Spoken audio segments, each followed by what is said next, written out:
일교차가 큰 환절기가 되면 각종 질병에 걸리기가 쉽죠. 그래서 더욱 건강관리에 신경 써야 하는데요. 네, 건강하게 가을을 나는 법에 대해 김민영 내과 전문의와 이야기 나눠보겠습니다. 안녕하십니까? 안녕하세요. 네, 요즘 같은 환절기에 걸리기 쉬운 질환이 있을 것 같은데 어떤 것들이 있습니까? 우리나라의 경우에는 환절기에 낮과 밤의 온도차가 굉장히 심하기 때문에 우리 몸이 신체 온도를 유지하는 데 어려움을 겪게 됩니다. 그래서 몸이 쉽게 피로해지고 저항력이 떨어져서 감기와 같은 환절기 질환으로 병원을 찾는 환자들이 굉장히 늘어나게 되는데요. 대개 감기의 경우에 기침이나 콧물, 인후통 같은 가벼운 증상이 있다가 수일 후에 자연적으로 치유가 되지만 간혹 폐렴이나 중이염, 부비동염과 같은 합병증으로 발전을 하는 경우도 간혹 있게 됩니다.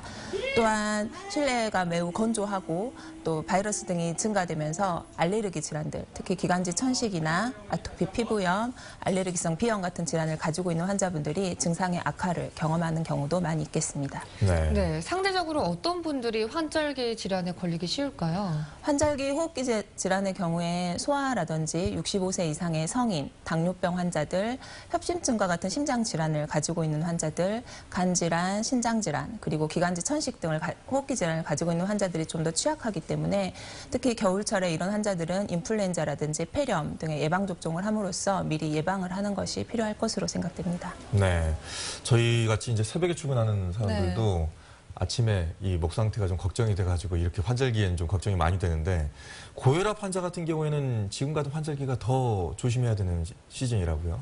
네, 환절기에는 심혈관계통의 질환을 가진 환자들, 특히 노인 환자들이 건강관리에 더 신경을 써야 되는데 이는 온도 변화가 굉장히 심하기 때문에 고혈압이나 당뇨, 고지혈증, 흡연 등의 위험인자를 가진 환자들의 경우에 뇌졸중이랄지 심장질환의 발생 위험도가 높아지기 때문입니다. 왜냐하면 날씨가 급격히 변화되면서 몸에 있는 혈관들이 수축을 하게 되고 그로 인해 심장질환이 새로 생기거나 있던 기저질환들이 악화되는 게 빈번하게 일어나기 때문인데요.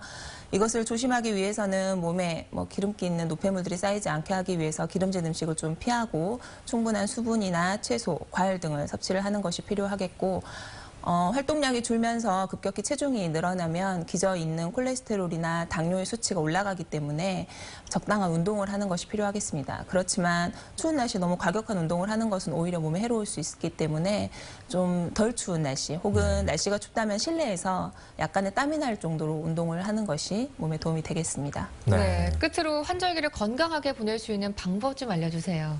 환절기에는 외출 후에 손을 씻고 양치질을 하는 등의 개인 위생을 관리를 하는 것이 일단 가장 중요하겠고요. 기도나 이런 호흡기 쪽의 점막이 건조해지면 바이러스의 침투가 용이해지기 때문에 따뜻한 물이나 차, 음료수 등을 수시로 섭취를 하고 실내 온도를, 습도를 50에서 60% 정도 유지를 하는 것이 권장되기 때문에 필요하다면 가습기 등을 이용을 하는 것도 도움이 되겠습니다. 또한 밀폐된 공간에서는 바이러스나 미세먼지 등의 호흡기 질환을 일으킬 수 있는 원인 물질의 농도가 증가하므로 좀 환기를 수시로 해주고 좀 더 날씨가 추울 때는 목도리라든지 겉옷을 하나 더 챙긴다든지 하면서 몸의 신체 온도를 유지를 하는 것이 필요하겠습니다. 그리고 앞서 말한 것처럼 규칙적으로 운동을 하고 가능한 좀 햇볕을 쬐어주면서 좀 선선한 날씨에 운동을 유지를 하는 것이 좋겠고 과로나 과음, 흡연 이런 것들은 가능한 피해야 되겠고요. 네, 특히 어린이들이라든가 어르신들은 이때를 좀 조심해야 될 것 같습니다. 오늘 나와주셔서 고맙습니다. 네, 감사합니다.